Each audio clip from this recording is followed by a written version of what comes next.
हरे कृष्ण। आप सभी दर्शकों का मेरा नम्र निवेदन और प्रणाम। आज हम श्रीमद् भागवत गीता के संबंध में कुछ विशेष बातें करेंगे, जिसे जानकर आप अवश्य श्रीमद् भागवत गीता पर मनन करने के लिए उत्सुक हो जाएंगे।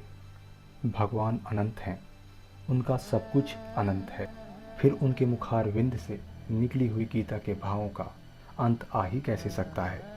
इसी प्रकार की आध्यात्मिक जानकारी प्राप्त करने के लिए इस चैनल को सब्सक्राइब कर सकते हैं और इसके बेल आइकन को प्रेस कर सकते हैं, ताकि समय समय पर इसी प्रकार की जानकारी आपको सूचना के बतौर उपलब्ध होती रहे। अलग अलग आचार्यों ने गीता की अलग अलग टीका लिखी है। आज तक गीता की जितनी टीकाएं लिखी गई हैं, वे सब की सब इकट्ठी कर दें तो भी गीता का अर्थ पूरा नहीं होता। जैसे किसी कुएं से सैकड़ों वर्षों तक असंख्य आदमी जल पीते रहें तो भी उसका जल वैसा का वैसा ही रहता है। ऐसे ही असंख्य टीकाएं लिखने पर भी गीता वैसी की वैसी ही रहती है। उसके भावों का अंत नहीं आता। कुएं के जल की तो सीमा है, पर गीता के भावों की सीमा नहीं है। अतः गीता के विषय में कोई कुछ भी कहता है तो वह वास्तव में अपनी बुद्धि का ही परिचय देता है। मानस में यह बात आती है, जानत प्रभु प्रभुता सोई, तदपि कहीं बिनु रहा न कोई। भगवान की वाणी बड़े बड़े ऋषि मुनियों की वाणी से भी ठोस है और श्रेष्ठ है, क्योंकि भगवान ऋषि मुनियों के भी आदि हैं। गीता के 10वें अध्याय में दूसरे श्लोक में इसका वर्णन मिलता है, अहमादिर्हि देवानाम महर्षिणाम च सर्वसः।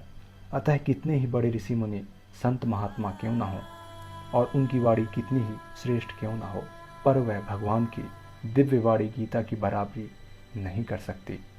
पगडंडी को पद्धति कहते हैं और राजमार्ग को घंटापथ एवं चौड़ी सड़कों को प्रस्थान कहते हैं। गीता, उपनिषद और ब्रह्मसूत्र ये तीनों प्रस्थान हैं। शेष सब पद्धतियां हैं। प्रस्थान त्रय में गीता बहुत विलक्षण है, क्योंकि इसमें उपनिषद और ब्रह्मसूत्र दोनों का ही तात्पर्य आ जाता है।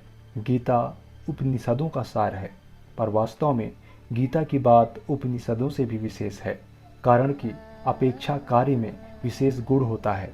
जैसे आकाश में केवल एक गुण शब्द है, पर उसके कार्य वायु में 2 गुण शब्द और स्पर्श है। वेद भगवान के निःश्वास हैं और गीता भगवान की वाणी है। निःश्वास तो स्वाभाविक होते हैं, पर गीता भगवान ने योग में स्थित होकर कही है। अतः वेदों की अपेक्षा भी गीता विशेष है। सभी दर्शन गीता के अंतर्गत हैं, पर गीता किसी दर्शन के अंतर्गत नहीं है। दर्शन शास्त्र में जगत क्या है, जीव क्या है और ब्रह्म क्या है, यह पढ़ाई होती है। परंतु गीता पढ़ाई नहीं कराती, बल्कि अनुभव कराती है। गीता में किसी मत का आग्रह नहीं है, बल्कि केवल जीव के कल्याण की आग्रह है। मतभेद गीता में नहीं है, बल्कि टीकाकारकों में है। गीता के अनुसार चलने से सगुण और निर्गुण के उपासकों में परस्पर खटपट नहीं हो सकती। गीता में भगवान साधक को समग्र की तरफ ले जाते हैं। सगुण निर्गुण, साकार निराकार, द्विभुज चतुर्भुज, सहस्त्रभुज आदि सब रूप समग्र परमात्मा के ही अंतर्गत हैं।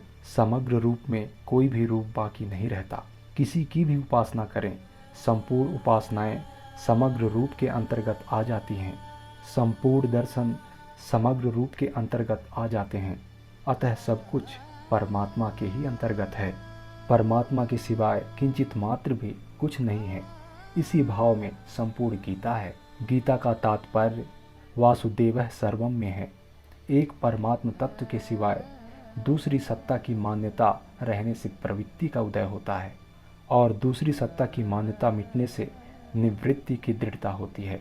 प्रवृत्ति का उदय होना भोग है और निवृत्ति का दृढ़ता होना योग है। गीता सब कुछ परमात्मा है ऐसा मानती है और इसी को महत्व देती है। महाभारत का युद्ध खत्म होने के कुछ समय बाद अर्जुन गीता सुनने के लिए फिर से भगवान श्री कृष्ण को कहते हैं, तो भगवान श्री कृष्ण का उत्तर होता है, न शक्यम तन्मया भूयस्तथा वक्तुमशेषतः परम ही ब्रह्म कथितम योग युक्तेन तन्मया। यह श्लोक महाभारत ग्रंथ में मिलता है, जो भगवान श्री कृष्ण अर्जुन को कहते हैं। वह सब का सब उसी रूप में फिर दोहरा देना अब मेरे वश की बात नहीं है। उस समय मैंने योग युक्त होकर परमात्म तत्व का वर्णन किया था। योग युक्त अर्थात योग में स्थित होकर। गीता कहने का तात्पर्य है कि सुनने वाले का हित किसमें है, उसके हित के लिए क्या कहना चाहिए। भविष्य में भी जो सुनेगा अथवा पढ़ेगा उसका हित किसमें होगा। इस प्रकार सभी साधकों के हित में स्थित होकर गीता कही है। परम श्रद्धेय स्वामी राम सुखदास महाराज जी के द्वारा गीता वर्णन की विशेषताओं का यह पहला भाग है।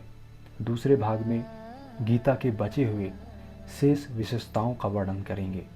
गीता सभी ग्रंथों के सार है और जो इस ग्रंथ सार को ग्रहण करता है वास्तव में वह भवसागर को पार कर जाता है, उसे संपूर्ण सफलताएं मिल जाती हैं, वह परम सुख को प्राप्त हो जाता है।